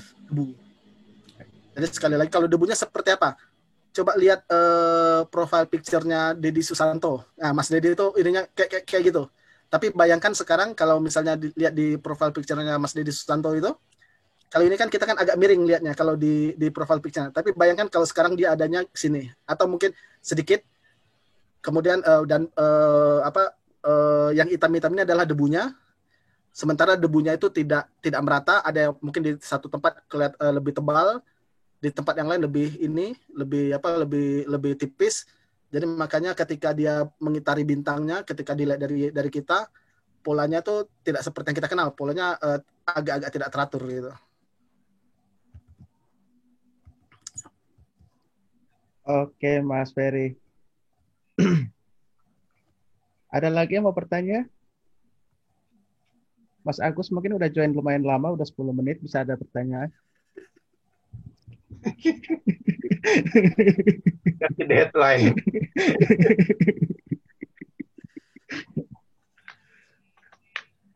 Ini Mas Dedi udah keluar orangnya. Disebut-sebut. Sebut 3 kali keluar langsung. Aduh. Oke, kalau nggak ada sebelum kita masuk ke acara bebas, kebetulan tinggal 10 menit lagi, Mas Nuki sama Mas Ferry bisa kasih kesimpulan mengenai teknoksinatur ini? Ya, kalau kesimpulan dari aku, ini memang masih tahap awal dan memang sudah bagus ada koordinasi, ada fokus, sudah ada disiapkan alat-alatnya, instrumen-instrumennya, ada yang space base, ada yang ground base. Harapannya kita bisa menemukan technosignature, entah itu di bumi, di tata surya atau di luar tata surya. Tapi kemungkinan besar yang kita temukan itu teknologinya nggak jauh beda dengan teknologi yang kita punya. Mungkin kita temukan teknologi abad 22 gitu ya. Kita kan sekarang abad 21 gitu ya. Jadi jangan berharap bisa ketemu teknologi yang terlalu canggih karena kita nggak akan kesulitan memvalidasinya. Dari aku sih itu aja sih. Oke, terima kasih Mas Nuki. Mas Ferry? Terkait dengan technosignature ini kita berada di tahap yang menarik sekali di mana kemampuannya kita udah punya, kemudian akan dipertajam dalam beberapa tahun ke depan ini dengan berbagai macam peralatan pengamatan baru yang akan diterbangkan ke angkasa luar.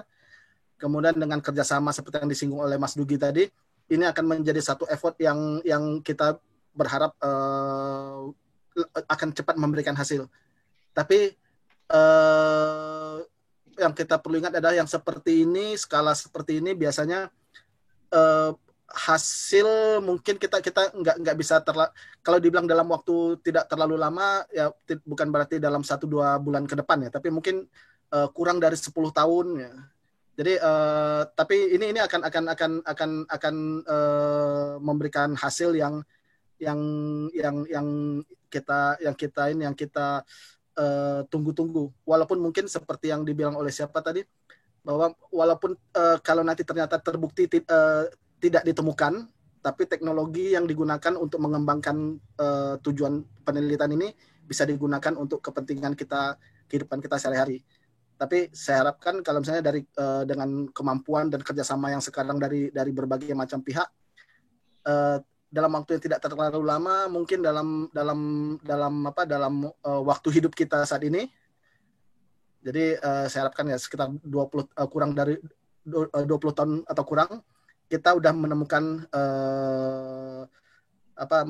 ada data-data yang menarik yang mungkin perlu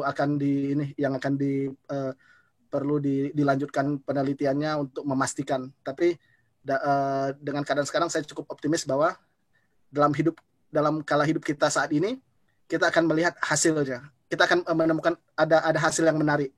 Walaupun mungkin untuk konfirmasi positifnya masih perlu waktu lebih panjang. Demikian. Oke, terima kasih Mas Ferry. Oke, dan dengan demikian berakhir sudah acara kita untuk hari Sabtu 5 Desember 2020. Oke, seperti biasa sebelum terakhir saya ingin untuk mengambil semua gambar, kalau bisa dihidupkan kameranya, jangan merem dan jangan cemberut. Oke.